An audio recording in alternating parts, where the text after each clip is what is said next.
YouTube ମୁଁ ପ୍ରିୟଙ୍କା ଆପଣମାନଙ୍କୁ ସ୍ୱାଗତ ଜଣାଉଛି। ପ୍ରାଚୀନ ସାଂସ୍କୃତିକ ଶିକ୍ଷଣୀୟ ତଥା ମନୋରଞ୍ଜନ ଧର୍ମୀ କାର୍ଯ୍ୟକ୍ରମ ଆମ ଓଡ଼ିଆ ପାଲା ଆମର ଏହି ସୁରଭି କାର୍ଯ୍ୟକ୍ରମ।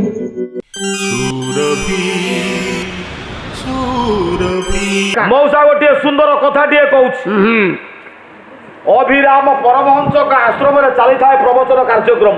ଆଜ୍ଞା, ଚାଲିଲା ବେଳେ କଣ ହେଲା? ଅଭିରାମ ପରମହଂସ କହିଲେ ଇଏ ସଂସାରରେ କେହି କାହାର ନୁହଁ, ପିଲାମାନେ କେହି ବ୍ୟସ୍ତ ହୁଅ ନା। ପିଲାଟିଏ ଉଠିଲା, ହାତ ଯୋଡ଼ିଦେଲା, ପଚାରିଲା, କହିଲା ଗୋସେଇ କଣ ହେଲା? ମୋ ବାପା? କହିଲେ ନା ତୋର ନୁହଁ। ମୋ ମା? ନାଇଁ ତୋର ନୁହଁ। ମୋ ଭାଇ? ନା ତୋର ନୁହଁ। ମୋ ଭଉଣୀ? ନା ସିଏ ବି ତୋର ନୁହଁ। ମୋ ଦାଦି? ନା ସିଏ ବି ନୁହଁ। ମୋ ଖୁଡି? ଇରେ ନା ସିଏ ବି ନୁହଁ। ମୋ ସ୍ତ୍ରୀ? ନା ସିଏ ବି ନୁହଁ। ଆଉ କଣ ଆପଣଙ୍କର? ପାଟି କରନା। କହିଲା ଯଦି ମୋର ନୁହଁ ତାହେଲେ ପ୍ରମାଣ? ପ୍ରମାଣ ଦିଅ। କହିଲେ ଧନ ଓ ଖାଇସାରିଲୁ? କହିଲା ହଁ। ଆଶ୍ରମରେ ଅରୁଆ ଭାତ, ଡାଲମା, କ୍ଷୀରି, ଖଟା ସବୁ ଖାଇସାରିଲା। ବଢିଆ ହେଇଥିଲା ଆଜି। କହିଲା ଶୁଣୁ, ରାତି ଆସିକି ଅନେକ ହେଇଗଲାଣି, ଆଜ୍ଞା ତୁ ଘରକୁ ଯା। କାହିଁକି? ବାବୁରେ ତୋ ପିଲା ଛୁଆ ସଂସାର ସମସ୍ତେ ଶୋଇ ଯାଇଥିବେ, ତୁ ଯିବୁ ତୋ ବିଛଣାରେ ଶୋଇବୁ। ରାତି ପାଇଲେ ତୋ ପିଲା ଛୁଆ ସଂସାର, ବାପା ମା, ତୋ ପିଲା ଛୁଆ ସମସ୍ତେ ଉଠିବେ, କାମରେ ଯିବେ, କିନ୍ତୁ ତୁ ଉଠିବୁ ନାହିଁ। ମୋଟେ ଉଠିବୁ ନାହିଁ। ନା ମତେ ଉଠେଇଲେ ନା ତଥାପି ଉଠିବୁନି। ନା ସେମାନେ ଜାଣିବେନି ମୁଁ ମରିଛି କି ବଞ୍ଚିଛି। ନା ଯେତେବେଳେ ନାକେରେ ହାତ ମାରିବେ ପୁରା ନିଶ୍ୱାସ ବନ୍ଦ କରିକି ରହିବୁ। 5 ମିନିଟ୍ ବନ୍ଦ କରିଦବ କି ଅଧଘଣ୍ଟା ବନ୍ଦ କରିଦବ। ନା ଯଦି ଜାଣିବେ ମୁଁ ମରିଗଲି ବୋଲି ମତେ ନେଇ ଶ୍ମଶାନରେ ଦାହ କରେଇଦେବେ। ନାଇଁ, ସେ କଥା ହବ ନାହିଁ। ତଥାପି ଉଠିବୁ ନାହିଁ। କହିଲେ ଶୁଣୁ, ସିଏ ଧନ୍ଦା ହବ ନାହିଁ, ସେ ପର୍ଯ୍ୟନ୍ତ କଥା ଯିବ ନାହିଁ। ତା ପୂର୍ବରୁ ଯାଇକି ମୁଁ ପହଞ୍ଚି ମୁଁ କାମ କରିଦେବିନି। ବାବୁରେ ଅଭିରାମ ପରମହଂସଙ୍କ ଆଶ୍ରମରୁ ବିଦାୟ ନେଇ ପିଲାଟି ଆସିଲା, ଶୋଇଲା ଘରେ। ରାତି ପାହିଲା, ତାଙ୍କ ବାପା ମା ଉଠିଲେ, ତାଙ୍କ କାମରେ ଗଲେ। ତା ସ୍ତ୍ରୀ ଉଠିଲା, ତାଙ୍କ କାମରେ ଗଲା। ବାବୁ ପିଲା ଛୁଆ ଉଠିଲେ, ପାଠ ପଢିବା ପାଇଁ ଟ୍ୟୁସନ ଚାଲିଗଲେ। ସ୍ତ୍ରୀ ଯେତେବେଳେ ଆସି ଦେଖିଲା ସ୍ୱାମୀ ଶୋଇଛି, ଉଠୁନାହାନ୍ତି, ଯାଇ ଡାକିଲା। ଡାକିବାରେ ଯେତେବେଳେ ନ ଉଠିଲେ ହଲେଇ ଦେଲା, ଉଠିଲେ ନାହିଁ। ସେତେବେଳେ ମୁଣ୍ଡ ବାଡେଇକି କାନ୍ଦିଲା। ତା ପିଲା, ତା ମା ଆସିଲା, କହିଲା ବୋହୁ କଣ ହେଇଛି, କାଇଁ କାନ୍ଦୁଛୁ? ନା ତମ ପୁଅ ଆଉ ଉଠୁନାହାନ୍ତି କି ମୋ କଥା ଶୁଣୁନାହାନ୍ତି। ସଂସାର ଉଚ୍ଛନ ହେଇଗଲା। ରୋଦନର ଧର୍ମ, ରୋଦନ ଦେଖିଲେ ଫାଟେ ମରମ। ମାଧବ ଭାଇ ଯେତେବେଳେ ଶାଶୁ ବୋହୂ 2 ଜଣ ଯାକ କାନ୍ଦିଲେ, ଗାଁ ଲୋକମାନେ ଦୌଡ଼ି ଆସିଲେ, କହିଲେ ହଇରେ ପିଲାମାନେ, ଇରେ କାନ୍ଦିଲେ ଆଉ ଲାଭ କଣ ହବ? କହିଲେ ଛୁଇଁବେ ନାହିଁ ତତେ ବୋଲିବେ ମଢା, ବୋଲିବେ ମଢା, ଏବେ ସଖଣ୍ଡି କାଠ ହେବ ତୋ ପାଇଁ ଲୋଡ଼ା, ତୋ ପାଇଁ ଲୋଡ଼ା, ଏବେ ତୋ ପାଇଁ ଲୋଡ଼ା। ଯେତେ ମୋ ଭାଇ ମାନେ ଅଛ ଟିକେ ମନ ଦେଇକି ଶୁଣ। କହିଲେ କୋକେଇ ବାନ୍ଧ, ଆକୁ ଶ୍ମଶାନକୁ ନବା। ଯେତେବେଳେ କୋକେଇ ବନ୍ଧା ହେଲା, ପୁଅକୁ ଆଣିଲେ, କହିଲେ ଚାଲ ଆକୁ ଶୁଆଇବା, କୋକେଇରେ ଶୁଆଇବା। କୋକେଇ ଉପରକୁ ଆଣିବା ପାଇଁ ଗଲା ବେଳେ ତା ସ୍ତ୍ରୀ ଯେତିକି କାନ୍ଦୁଥିଲା 100 ଗୁଣା ବଢିଗଲା। ଆଉ ବଢିଗଲା। ହେ ବାପା ମାନେ, ମିଛ ମାୟାର ସଂସାରରେ ଦେଖ ଖେଳଟା କେମିତି হয়। ଇଏ ଯେତେବେଳେ କୋକେଇ ଉପରେ ଶୁଆଇ ଦେଲେ, ମା କାନ୍ଦିକି ଗଡ଼ିଲା, ସ୍ତ୍ରୀ କାନ୍ଦିକି ଗଡ଼ିଲା, ପିଲା ଛୁଆ କାନ୍ଦିକି ଗଡ଼ିଲେ। ଯେତେବେଳେ କୋକେଇ ଉପରେ ଶୁଆଉଛନ୍ତି, କାନ୍ଦ କାଟଣା ବଢିଗଲା। ଗାଁ ଲୋକମାନେ ବ୍ୟସ୍ତ ହୋଇ ପଡୁଛନ୍ତି। ଠିକ ଏତିକି ବେଳେ କହିଲା ସେଇ ବାଟ ଦେଇ ପରା ଅଭିରାମ ଗଲେ,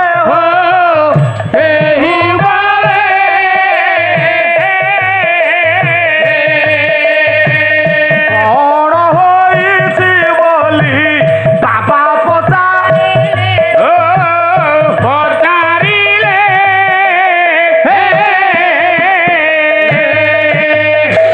ମଉସା ଅଭିରାମ ସେଇ ବାଟ ଦେଇକି ଯାଉଛନ୍ତି, କୋକେଇ ଭିଡା ସଇଲାଣି, ଉଠେଇ ନାହାନ୍ତି। ପଚାରିଲେ, କହିଲେ ପିଲାମାନେ କାହିଁ କାନ୍ଦୁଛ? କହିଲେ କଣ ହେଇଛି?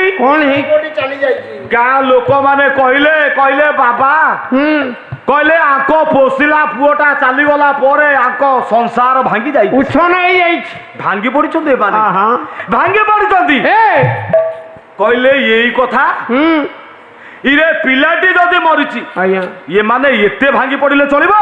ନା ଦେଖ ଇଏ ସଂସାରକୁ ଭାଙ୍ଗିବା ପାଇଁ ଆମେ ଦବାନି, ପରିବାରକୁ ବଞ୍ଚାଇ ଦେ, ପୁଅ ଟିକେ ବଞ୍ଚାଇ ଦବା। ଠିକ୍ ଯେତେବେଳେ କହିଲେ ବଞ୍ଚେଇ ଦେବେ, ହଁ ଗାଁ ଲୋକମାନେ ସମସ୍ତେ ଥିଲେ ଜାଣିଛନ୍ତି ଅଭିରାମ ପରମହଂସ ହଉଛନ୍ତି ଠାକୁର। ଓହୋ ସମସ୍ତେ କହିଲେ ଏକ ସ୍ୱରରେ ଅଭିରାମ ପରମହଂସଙ୍କର।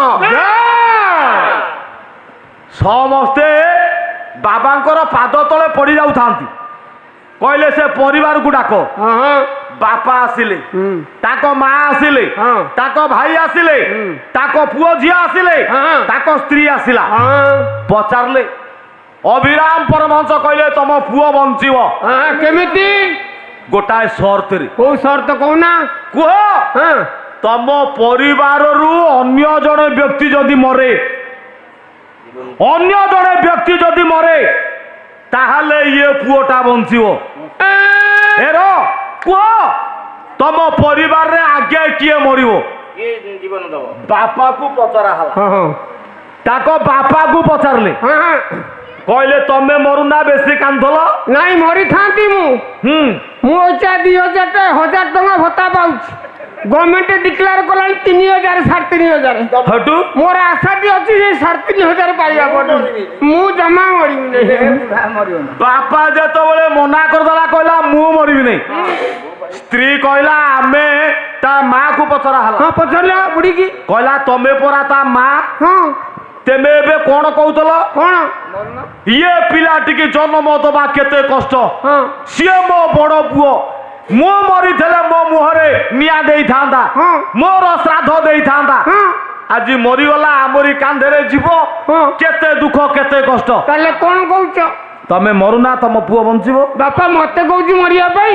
କହିଲା ନା। ମାତ୍ର 4ଟି କିସ୍ତି ପାଇଛି ସୁଭଦ୍ରା ପଇସା, ଏଠୁ ଆହୁରି ରହିଲାଣି କେଯାଏ 6 ତିଥିର କିସ୍ତି ରହିଲାଣି କିସ୍ତି ରହିଲାଣି। ଏଠୁ 50,000 ନ ପୁରିବା ପର୍ଯ୍ୟନ୍ତ ମୋ ଜୀବନ ଯିବନି। ପାଟି କନା ଦେବା। ପାଟି କରୁନା ମା କହିଲା ନା, କହିଲା ମୁଁ ମରିବିନି। ନା ପଚରା ଗଲା ତା ଭାଇ, କହିଲା ହାଇ ରେ ହଁ ତୁ ମରୁନୁ, ହଁ ତୋ ଭାଇ ବଞ୍ଚିବ। ହଁ ବେଶୀ ଚଲାକିଆ କଥା ଗୁଡା କହୁଛି ମତେ। କଣ ତଲାକିଆ କଥା? ଆଉ ଚଲାକିଆ କଥା ନ କିଏ ଭାଇ ମରିଛି, ସିଏ ତାର ମଲା, ସିଏ ତାର ଗଲା, କିନ୍ତୁ ମୁଁ କାହିଁ ମରିଯାଉଛି? ମୋର ପିଲା ଛୁଆ କିଛି ହେଇନାହାନ୍ତି, ବାସା ମୁଁ ହେଇନାହିଁ, ମୋର କେତେ କଥା ଅଛି, ମୋ ଭବିଷ୍ୟତ ଅଛି। ଇରେ ବାବୁ, ହଁ ଭୀମ ମଲେ 5, ଅର୍ଜୁନ ମଲେ, କର୍ଣ୍ଣ ମଲେ 5, କର୍ଣ୍ଣ ମଲେ 5, ଅର୍ଜୁନ ମଲେ 5, ଆଜ୍ଞା ଭୀମ ନୁହଁ ନାଇଁ କି? ଆଜ୍ଞା। ଆଚ୍ଛା, ଯଦି ମୋ ବାପାର ଯୋଡ଼ିଏ ପୁଅ ଗୋଟାଏ ମରିଛି, ମୁଁ ବଞ୍ଚିଛି, ମୁଁ ମରିବି, ମୋ ଭାଇ ବଞ୍ଚିବ, ହଁ ତାହେଲେ ଲାଭ କଣ ହବ? କିଛି ଲାଭ ହବନି। ଆଉ ମୁଁ କାହିଁ ମରିବି? ନା କହିଲା ମୁଁ ମରିବି। ହଁ ଆଉ କାହାକୁ ପଚାରିବେ? ତା ସ୍ତ୍ରୀ କି ପଚରା ହେଲା, ହଁ ତା ସ୍ତ୍ରୀ କି ପଚରା ହେଲା, କାଳେ ଦୁନିଆରେ ସ୍ତ୍ରୀ ପାଇଁ ବାପା ମା ବର୍ତ୍ତମାନ ଅଲୋଡା, ହଁ ଇଏ ସ୍ତ୍ରୀ ପାଇଁ ବାପା ମା ଅଲଣା ଭାଇ ଭଉଣୀ ଅଲୋଡା, ଅଲଣା ଲୁଣ ପଡି, ଇଏ ସ୍ତ୍ରୀ ପାଇଁ ଆଜ୍ଞା ଘର ଦ୍ୱାର ଅଲୋଡା, ଅଲଣା। ଦରକାର ପଡିଲେ ଗୋଟାଏ ପୁଅ ଘର ଛାଡିକି ଚାଲିଯିବ, ହଁ। ଏଇ ସ୍ତ୍ରୀ ପାଇଁ। ଆଉ ଆମ ଗାଁରେ ଗୋଟେ ଟୋକା ପଳେଇଛି ନା, ଆଉ ଆମ ସେ ଜମା ପୁଅ ମୁଲଲି ପଳେଇଲା, ପଳେଇଛି ଘର ଛାଡିକିରି, କୁଆଡେ ଗଲା? ଏପର୍ଯ୍ୟନ୍ତ ଆସିନି। ମାଧବ ଭାଇ, ଆଜ୍ଞା ଇରେ ବାବୁ, ଯଦି ସ୍ତ୍ରୀ ପାଇଁ ଏତେ, ହଁ ତାହେଲେ ଯେତେବେଳେ ସ୍ତ୍ରୀ କି ପଚରା ହେଲା, ଆଜ୍ଞା କହିଲା ତମେ ମରୁନା ତମ ସ୍ୱାମୀ ବଞ୍ଚିବ। କାଇଁ ମୁଁ ତ ବଞ୍ଚିକିରି ବୁଝା ଭତ୍ତା ପାଉଛି, ସିଏ ମଲେ ଆଉ କଣ ଡବଲ ଭତ୍ତା ପାଇବି? କଣ ବଞ୍ଚିକିରି ବୁଝା ଭତ୍ତା ପାଉଛି, କେମିତି ପାଉଛି ମତେ ପଚାରୁନାହାନ୍ତି? କହିଲେ ନା, କହିଲେ ନା, ମରିବି ନାହିଁ ମୁଁ। କହିଲା ବୟସ ଅଛି, ହଁ ଆବଶ୍ୟକ ସ୍ଥଳେ ଅନ୍ୟତ୍ର ବି ବାହାଇଯିବି, ହଁ ତାହେଲେ ମରିଲେ ଲାଭ କଣ ହବ? ନା କହିଲେ ନା। ନା ଯେତେବେଳେ ସମସ୍ତେ ମନା କରିଦେଲେ, ଆଜ୍ଞା ଅଭିରାମ ପରମହଂସ ସେ ପୁଅଟିର ନାଁକୁ ଧରିକି ଡାକିଲେ, କହିଲେ ବାବୁରେ, ସିଏ ପୁଅଟା ଧଡ଼ ପଡ଼ ହେଇ ସେ କୋକେଇରୁ ଉଠିଲା, କହିଲା ଗୋସେଇ, କହିଲା ସତ ସତ, ଇଏ ଦୁନିଆରେ ଯିଏ ଯେମିତି କର୍ମ କରିବ ସିଏ ସେମିତି ଫଳ ପାଇବ। ପାଇବ ନା, ମନେ ରଖିଥାଅ ମା, ଆଜ୍ଞା ଇଏ ଦୁନିଆରେ ସ୍ୱାମୀର କର୍ମ ଫଳ ସ୍ତ୍ରୀ ନେଇପାରିବ ନାହିଁ, ନା ସ୍ତ୍ରୀର କର୍ମ ଫଳ ସ୍ୱାମୀ ନେଇପାରିବ ନାହିଁ। ତେଣୁ ସେଇଥିପାଇଁ ସୁନ୍ଦର ଭାବରେ ମହାପୁରୁଷ କହିଲେ, କହିଲେ ବାବୁ, କହିଲେ ଯେମିତି କର୍ମ ସେମିତି ଫଳ, ହଁ ଯେମିତି କର୍ମ କରିବ ସେମିତି ଫଳ ପାଇବ ପାଇବ। ହଁ ଇଏ କଥାକୁ ଦେଖି ଚାହିଁ ଭାଇ ସଂସାରେ ଚଳ, ଦେଖି ଚାହିଁ ଭାଇ ସଂସାରେ ଚଳ, ଦେଖି ଚାହିଁ ଭାଇ ସଂସାରେ ଚଳ, ଦେଖି ଚାହିଁ ଭାଇ ସଂସାରେ ଚଳ, ଯେମିତି କର୍ମ ସେମିତି ଫଳ, ଯେମିତି କର୍ମ ସେମିତି ଫଳ। ଭାଇ ଦେଖି ଚାହିଁକି ଚଳ, ହଁ ବା କେହି ଭାଗି ହେବେ ନାହିଁ ନା କର୍ମ ଫଳରେ।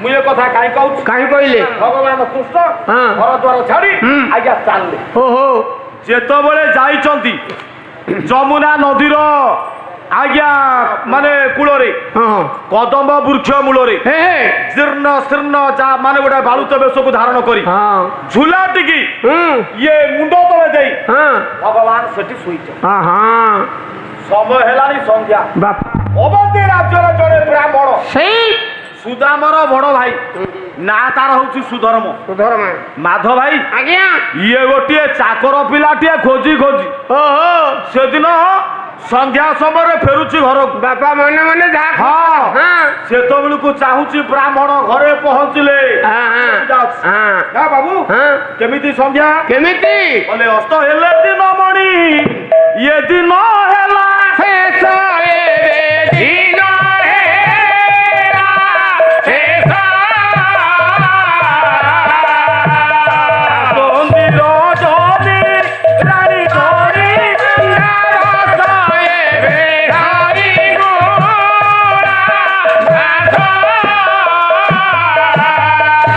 ବ୍ରାହ୍ମଣ ମାଧ ଭାଇ ତରତର ହେଇକି ଫେରୁଛନ୍ତି ଘରକୁ। ଆଜ୍ଞା ଲକ୍ଷ୍ୟ ପଡିଗଲା ସେ ଗୋଟାଏ କଳ୍ପ ମାନେ କଦମ ବୃକ୍ଷ ମୂଳରେ। ସେଇ ପିଲା ଉପରେ ଲକ୍ଷ୍ୟ ପଡିଗଲା କହିଲା ଆରେ ହଁ ଇଏ ପିଲାଟିର ଘର କୋଉଠି, ରେ ଏଠି କో ଏକୁ ଆ ନା କଣ, ହଁ। ଇଏ କେତେ ଦୂର ଯିବ, ଆ ଗାଁ କୋଉଠି, ଇରେ ଶୋଇଛି କଣ, ଇରେ ଗଛ ମୂଳଟାରେ ଇଏ କଣ ଶୋଇଛି। ହେ କହିଲା ଯିବାଟାକୁ ତାକୁ ଡାକିଦେବି। ହଁ ପଚାରିବା ସୁଧର୍ମ ବ୍ରାହ୍ମଣ ସୁଦାମର ବଡ ଭାଇ କୃଷ୍ଣ ପାଖରେ ପହଞ୍ଚିଲେ।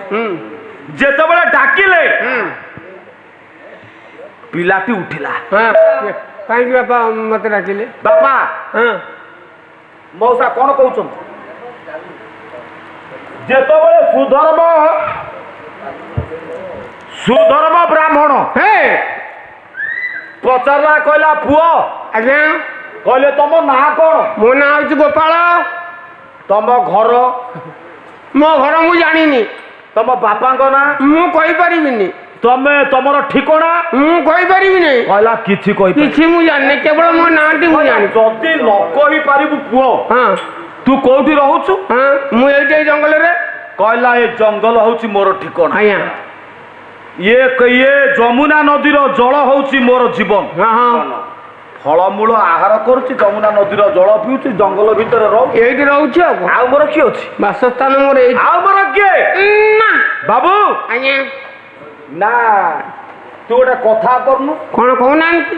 ମୋ ସାଙ୍ଗରେ ଆଜି ମୋ ଘରକୁ ଚାଲ, ହଁ କାହିଁକି ଜାତିରେ ମୁଁ ଜାତିସ୍ମର ବ୍ରାହ୍ମଣ, ହଁ ହଁ ଜଣା ପଡୁଛି। ମୋରି ଘରେ ରହିବୁ, ଆଜ୍ଞା ଫଳମୂଳ ମୁଁ ତତେ ଦେବି ତୁ ଖାଇବୁ, ଆଜ୍ଞା ଅଭାବ କିଛି ନାହିଁ। ଆଜ୍ଞା ଯଦି ଦିପାଇଟି କାମ କରିଦଉ ତୁ ଭଲ ହୁଅନ୍ତା। ହଁ ହଁ କାମ ତୋ ଜାତି କଣ, ମୋ ଜାତୀୟ ଗୋପାଳ ପୁଣି କଣ ତୁ ଗୋପାଳ ଜାତି ପିଲା, ତୁ ଗୋପାଳ ପିଲା, ହଁ ମୁଁ ଦୁଆଁ ଦେଇ କାମ କରିପାରିବି। ତୋ ନାଁ ବି ଗୋପାଳ। ହଁ ଗୋପାଳ କହିଲା ଅସୁବିଧା କିଛି ନାହିଁ, ନା। ଆ ମୋ ସାଙ୍ଗରେ, ହଁ ଆ ମୋ ସାଙ୍ଗରେ, ହଁ କଣ ବହୁଛୁ ଉଠୁନା, କଣ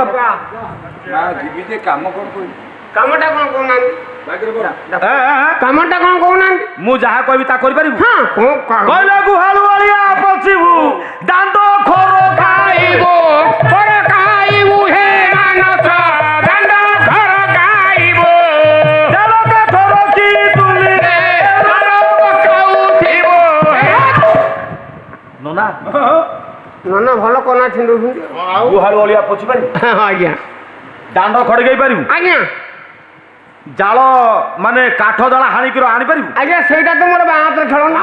ଗୋରୁ ଗାଈ ଧନ୍ଦା ବୁଝିପାରିବୁ ଆଜ୍ଞା ସିଏ ତ ମୋର ପୁରା ଭଙ୍ଗା ଆଉ ବିଲ ବାଡି କଥା ସବୁ ବାଡ଼ି ଆମର ବହୁ ଜମିବାଡି ହଁ କରିପାରିବୁ ଯଦି କରିପାରିବୁ ଗୋଟିଏ ଧାନ ଗଛ ରଖିବିନି ସବୁ ଜାଗା ଧାନ ଗଛ ଉପରେ ବାଳୁଙ୍ଗା ରଖିଦେବି ବିଲରେ ହଁ ପାଟି କନା ରେ ଭଲ ଗଛ ଗଛ ମୁଁ ଜାଣିବି ରେ ଶୁଣୁ ଆଜ୍ଞା ଯଦି ଏ କାମ ତୁ କରିବୁ ଆଜ୍ଞା ତାହେଲେ ମୋର କିଛି ଅଭାବ ନାହିଁ କଣ ଆମ ସାଙ୍ଗରେ ଯିବା ଆମ ଘରେ ରହିବୁ ଆଜ୍ଞା ଚାଲ ଧଇଲେ କାହାକୁ ନା ଗୋପାଳ ସେ ଗୋପାଳ ପିଲାକୁ ଧରି ଛଦମ ବେଶୀ ଭଗବାନ ନାରାୟଣକୁ ଆଜ୍ଞା ଚାଲିଲା ସୁଧର୍ମ ବ୍ରାହ୍ମଣ ଅବନ୍ତୀ ରାଜ୍ୟକୁ ଆଜ୍ଞା ପହଞ୍ଚିଲା ଯାଇ ତାଙ୍କ ଘରେ ସେତେବେଳକୁ ରାତି ଆସିକି 10ଟା ହେଲାଣି କବାଟକୁ ଠକ ଠକ କଲେ ବ୍ରାହ୍ମଣୀ କବାଟ ଖୋଲିଦେଲା ମାଉସୀ ଉଠିଲେ ସୁଧର୍ମ ବ୍ରାହ୍ମଣର ସ୍ତ୍ରୀ ନା ହଉଛି ମାଳତୀ ମାଳ ପଚାରିଲା କହିଲା ସ୍ୱାମୀ ମତେ ସେ ରୋଲ କରିବାକୁ ଏ ଟିକେ ରହିଥା ସେ ରୋଲ ସେ କରିବ ତା ପଚାର ନାଇଁ ତମେ ଠିଆ ହୁଅ ମୁଁ ଖାଇବି ମୁଁ ପଚାରୁଛି ପଚାରିଲା ମାଳତୀ ବ୍ରାହ୍ମଣୀ କହିଲା ସ୍ୱାମୀ ସ୍ୱାମୀ ଏଇଟା ଇଏ ପିଲାଟାକୁ କୋଉଠୁ ଧରିକି ଆଣିଛ? କୋଉଠୁ ସବୁ ଆଣିଲ ମାଳତୀ ଅନେକ ଜାଗା ମୁଁ ବୁଲି ବାପା ଅନେକ ଆଡେ ବୁଲି ବୁଲି ଅନେକ ଆଡେ ବୁଲି ବୁଲି ଚାକର ପିଲାଟିଏ ଖୋଜିକି ଯେତେବେଳେ ନ ପାଇଲି ମୁଁ ସେତେବେଳେ ନିରାଶ ହେଇକି ଘରକୁ ଫେରିଲା ବେଳେ ମୋ ଲକ୍ଷ୍ୟ ପଡିଗଲା କଦମ୍ବ ବୃକ୍ଷ ମୂଳ ହଁ ଯେତେବେଳେ ଲକ୍ଷ୍ୟ ପଡିଯାଇଛି ପାଖରେ ପହଞ୍ଚିଲି ମୁଁ ପଚାରିଲି ସିଏ କହିଲା ତା ନାଁ ଗୋପାଳ ତା ଜାତି ଗୋପାଳ ହଁ ସିଏ କହିଲା ଆମ ଘରେ କାଳେ ସବୁ କାମ କରିପାରିବ ସବୁ କିଛି କାମ କହିଲା କି କାମ କରିବ ଇଏ କହିଲା ଆଠେ କଣ ଅଛି କହିଲା ସ୍ୱାମୀ କହିଲା ଦରମଲାଟାକୁ କେଉଁ ମଶାଣିରୁ ଆଣିଲ ଗୋଟାଇ ଯାଇ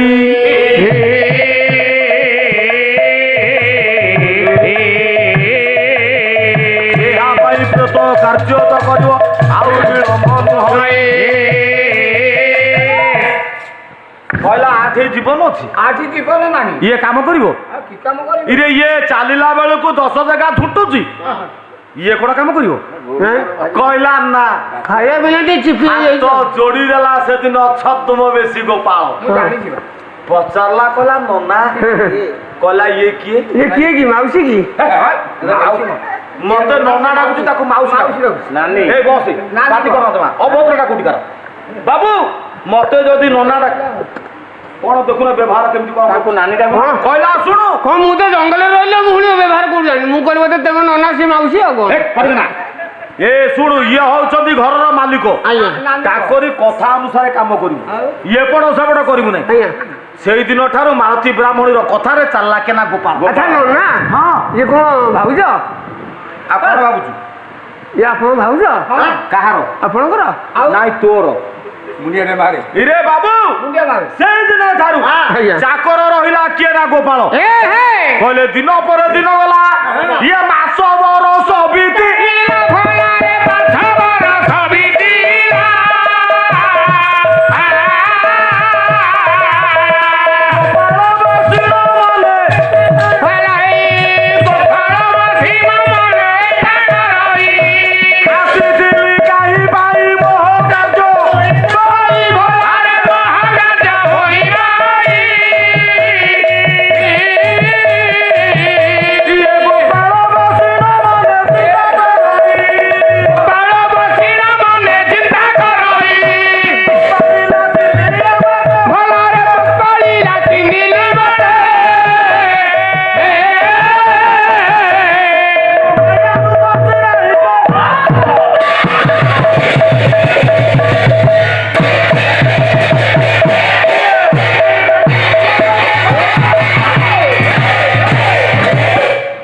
ଯେତେ ବାପା ମାନେ ବସିଛନ୍ତି ଆଜ୍ଞା ମା ମାନେ ଇଏ ପିଲାଟି ଯୋଉ ଦିନ ଠାରୁ ତାଙ୍କ ଘରେ ଚାକର ରହିଲା ଦିନ ପରେ ଦିନ ଗଲା ମାସ ପରେ ମାସ ଗଲା ଗୋଟିଏ ବର୍ଷ ଏଇଠି ବିତୁଛି ଭଗବାନ କୃଷ୍ଣ ଚାକର ରହିଲେ ଗୋଟାଏ ଦିନର କାମ ଗୋଟାଏ ଘଣ୍ଟାରେ ଗୋଟିଏ ଘଣ୍ଟାର କାମ ଗୋଟାଏ ନିମିଷକରେ ସିଏ କରିଦେଇ ପାରନ୍ତି ସିଏ ବିଶ୍ୱ ବ୍ରହ୍ମାଣ୍ଡର ନାୟକ ଏ ମାଏ ରହିଲେ ଚାକର ଇଏ ଭଳିଆ ପିଲାକୁ ଚାକର ପାଇଲେ କୋଉ ମାଲିକ ଖୁସି ନ ହବ ଏଠି ସୁଧର୍ମ ବ୍ରାହ୍ମଣ ମାଳତୀ ଖୁସିରେ ଗଦ ଗଦ ବର୍ଷେ ଗଲା ଏଇ ଭାଦ୍ରବ ମାସ ଅଷ୍ଟମୀ ତିଥି ସେଦିନ ପ୍ରଭାତରୁ ଉଠି ଗୋରୁ ଗାଈ ନେଇ ବାହାରେ ବାନ୍ଧି ତାଙ୍କ ଆଗରେ ନଡା କୁଟା ପକେଇ ଦେ ବାବୁରେ ଯାଇ ପଚାରିଲେ ମା କହିଲେ ମା ମା କଣ ଖାଇବା ପାଇଁ ଅଛି ହଁ ଦିଟା ମତେ ଦବ ମୁଁ ବର୍ତ୍ତମାନ ଯିବି ବିଲକୁ ଯିବି ବିଲ କାମ ବିଲ ବାଡିର କାମ ଆଜ୍ଞା ବାବୁରେ ମାଳତୀ ବ୍ରାହ୍ମଣୀ ସେଦିନ ମନା କରିଦେଲା କାଇଁ କହିଲା ଗୋପାଳ ମା ଖାଇବା ଅଛି ମୁଁ ଦେଇଥାନ୍ତି ହଁ କିନ୍ତୁ ଆଜି ଦେଇ ହବନି କାଇଁ ମା একথা କାଇଁ କହିଲ ମତେ କହିଲେ ଆଜି ହଉଛି ଜନ୍ମାଷ୍ଟମୀ ଭଗବାନ କୃଷ୍ଣଙ୍କର ଜନ୍ମଦିନ ଆଜ୍ଞା ତୁ ଫୁଲ ତୋଳିବା ପାଇଁ କି ଯା ମା ଫୁଲ ଆଣିକି ଆସିବୁ ମୁଁ ତତେ ଠାକୁର ପୂଜିବି ଆହା। ତାପରେ ଖାଇବା ପାଇଁ କି ଦେବି ତୁ ଆଜି ବିଲକୁ ଯିବାଟା ସମ୍ଭବ ନୁହଁ ମା ହଁ ବାବୁରେ କଣ କରିବି କଣ ମା ମୁଁ ଘରେ ରହିଲେ କଣ କରିବି କଣ କରିବି କହିଲା ଫୁଲ ପାଇଁ କି ଯା ଫୁଲ ପାଇଁ କି ମା ମାଳତୀ ବ୍ରାହ୍ମଣୀର କଥାରେ ଚାଲିଲେ କି ନା ଭଗବାନ କୃଷ୍ଣ ହେ ଫୁଲ ତୋଳିବା ପାଇଁ ଓହୋ ଫୁଲ ତୋଳିବା ପାଇଁ କି ଯାଇଛନ୍ତି ଜଙ୍ଗଲ ଭିତରକୁ ଗୋଟାଏ ମୁଗୁନି ପଥରଟେ ପଡିଛି ସିଏ ପଥର ଉପରେ ଯାଇ ଭଗବାନ କୃଷ୍ଣ ବସିଲେ ବୁଢା ଆଗ ବସିକିରି ଆଗ ଟିକେ ଦମ ନେଲା ଭାଇ ଓ ଇଏ ମୁଗୁନି ପଥର ଉପରେ ବସି ହେଇ ଭଗବାନ କୃଷ୍ଣ ମନ ଭିତରେ ବିଚାର କରୁଥିଲେ କଣ ମା କୋଉ କଥା କୋଉ କଥା ଆଜ୍ଞା ସୁନ୍ଦର ଭାବରେ ଗୋଟିଏ ପଦ ଗାଉଛି କହିଲେ ବ୍ରହ୍ମାଣ୍ଡ ଦର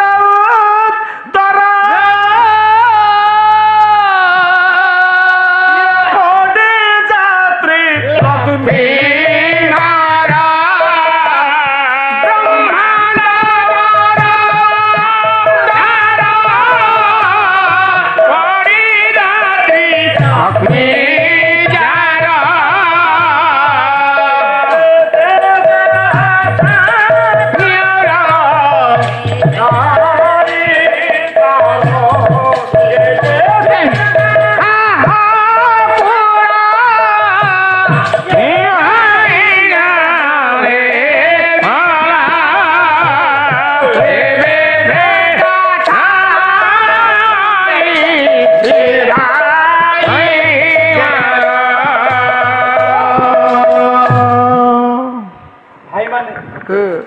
ଗୋଟାଏ ମୁଗୁନି ପଥର ପଡିଛି ଆଜ୍ଞା ପଥର ଉପରେ ବସିଲେ ବସିକିରି ଆଗ ଦମ ନେଲା କହିଲେ ବ୍ରହ୍ମାଣ୍ଡ ଯାହାର ହଉଛି ଉଦର କହିଲେ ପେଟ ବ୍ରହ୍ମାଣ୍ଡ ଟା ଯାହାର ହଉଛି ପେଟ ପଡିଯାତ୍ରୀ ଲକ୍ଷ୍ମୀ ଯାହାଙ୍କର ହଉଛନ୍ତି ମାଗିଲି ଦିଟା ଖାଇବା ପାଇଁ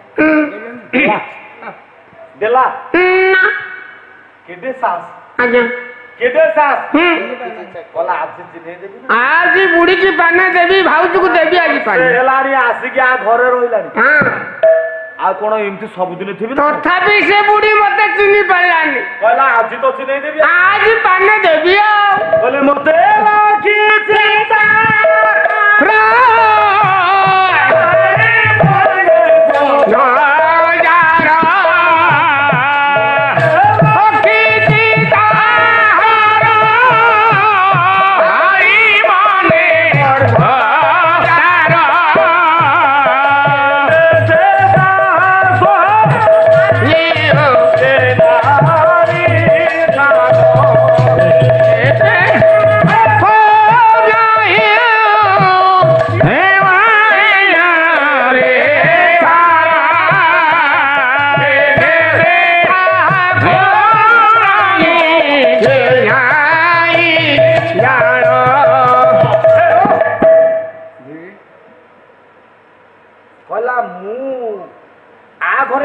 ଚାକର ରହିଲି ଦିନେ ନୁହ ଆଉ ଦି ଦିନ ନୁହ କିମ୍ବା ମାସେ ନୁହ ଦି ମାସ ନୁହ ବର୍ଷେ ହେଲା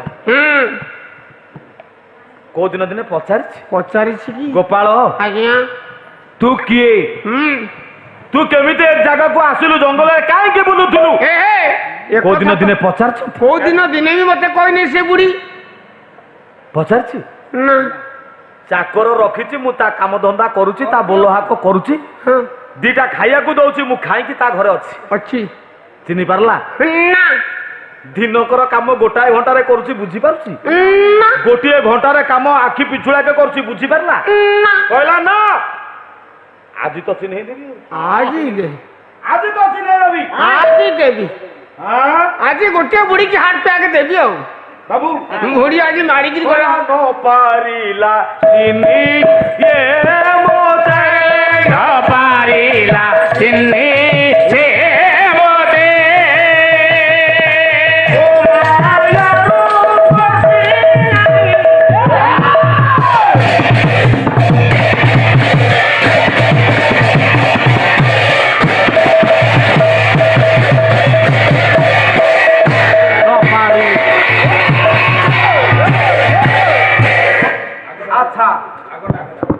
अच्छा ये दुनिया रे हाँ हाँ ये दुनिया रे हे जदि न चिन्चे आज चिन्ह देवी आजी आज चिन्ह देवी हाँ कहले मु किए किए बाबू आज्ञा फूल तोड़वा तो दूर कथा खाली चांगुड़ी टिके धरला किए ना से दिन गोपाल फूल नाही खाली चांगुड़ी जाई पहुंचला मालती ब्राह्मणी पाखे मालती ब्राह्मणी से दिन अच्छा खटुली ऊपर नारायण मूर्ति अच्छा आंठुआ गोपाल दहीखिया गोपाल आज सजई दे आखि आगे क्षीर सर लबणी आज्ञा केते प्रकार भोग सामग्री आगु थोइची मालती ब्राह्मणी अपेक्षा कर रही दीपटीए लगाई अपेक्षा कर गोपाल अच्छा माघरे अछो